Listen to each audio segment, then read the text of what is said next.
Another day, another food recipe na naman tayo. If you're new here, welcome. If you're returning, welcome back. This is Faye, and for today's video, since nagkikrave ako ng McDonald's chicken fillet a la king, nagawa tayo ng chicken fillet a la king with rice and corn. Ayan. Budget meal lang to, guys. So, easy-easy lang tong gawin. Lalo na kung nasa bahay lang kayo at walang ginagawa. So, ayan, meron na akong chicken fillet dito na naka-ready. So, panginintay natin. Let's go and magluto na tayo. Ito na yung ating chicken fillet. So, lagyan lang natin siya ng salt and pepper. Ayan. I-mix lang natin yan. Natin siya ng egg and natin siya ng garlic and parsley. Kung wala kayong ganito, pwede yung garlic powder lang. Yan. And then, yung ating egg. Yan. Paglagay ng mga ingredients, ayan, imimekos-mekos lang natin siya ng ganyan. Yan. And then, mag-ready na tayo for ating breading. Gagamit tayo ng breadcrumbs, syempre. Ayan. And then, lagyan natin siya ng breading mix. Kung wala kayong breading mix, kahit yung harina lang, pwede na.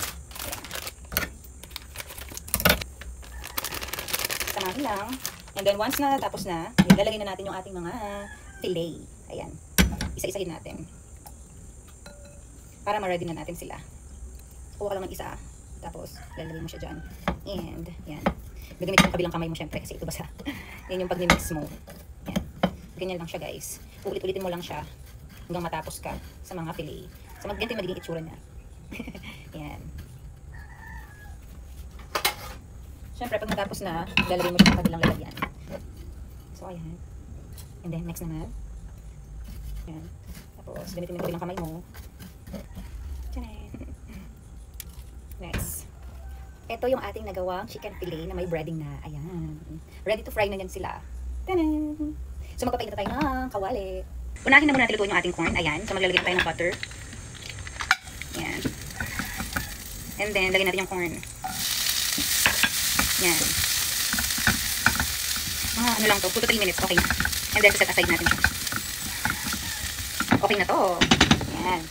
Sabihin na natin siya dito. And then, maglalagay ulit tayo ng butter. Ayan na siya. Maglalagay tayo ng butter, syempre, para sa mga chicken fillet. Ito yung gagamitin natin. Ayan. Ito na yung ating chicken fillet. Sila lagyan na natin sila isa-isa. Ooh. Ayan.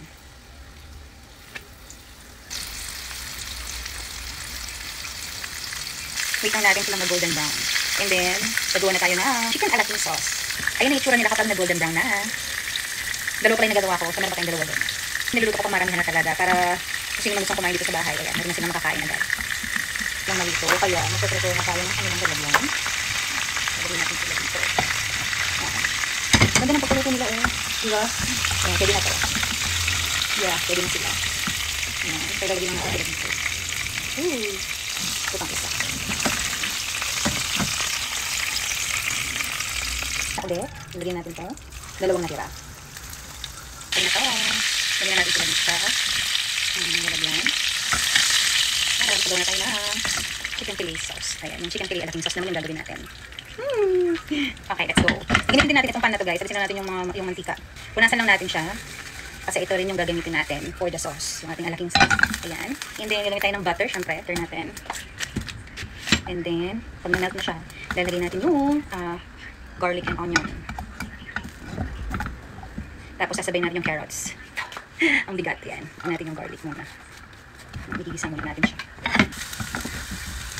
Pagkatapos ng garlic, lagyan natin yung onions. Ayan. Hindi ko mabuhay. Mabigat tayo yung onions natin. Ayan. Igigisa muna tayo. Ayan. Ang bango na niya. Pagkatapos nito, lagyan na natin yung ating chopped na carrots. Ayan. Lagyan lang natin yan. There. Oh, yung ganda ng kulay. Ayan, oh, di ba? Then, inimekos-mekos lang natin siya ulit. Ayan. Wait lang natin siya for 2 to 3 minutes. Kasi medyo lumambot yung carrots natin. Siyempre, kung natin talaga ng salt and pepper. Ayan. And then pepper.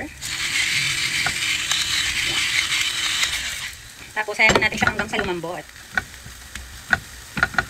1 tablespoon ng harina. Ayan. Tapos, inimix natin siya. Tapos, maglalagay tayo ng evaporated milk. And yung ating all-purpose cream.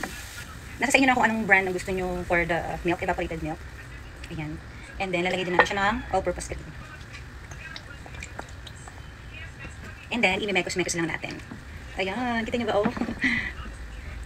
Mukhang malapit na tayong makakain ito. Ayan na. Ayan na ang ating chicken a la king sauce. Malapit na siya. Nakakatakam na siya, guys. Ayan. Okay na to. So now, prepare na natin yung ating chicken a la king with rice and corn. Let's go! Guys, ayan, nilagay ko na yung ating 1 cup rice. And then, lalagyan na natin on the side yung ating corn. Ayan. And then, kuha tayo ng chicken fillet.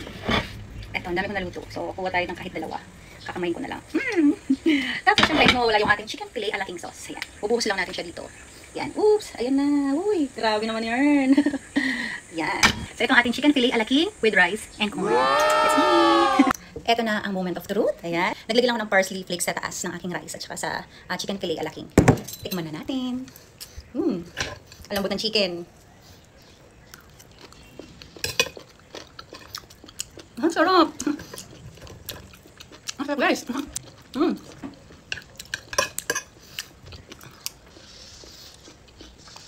Hindi nalalayo yung lasa niya sa McDonald's chicken fillet a la king. Ang galing. Akalain mo yun, nakagawa ko ng ganito. Napakalambot ng chicken.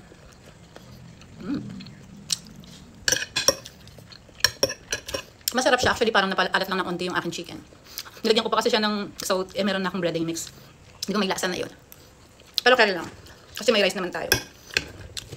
Pero overall, masarap siya. Ayun, hindi siya nalalayo sa lasa ng chicken fillet a la king ng McDonald's.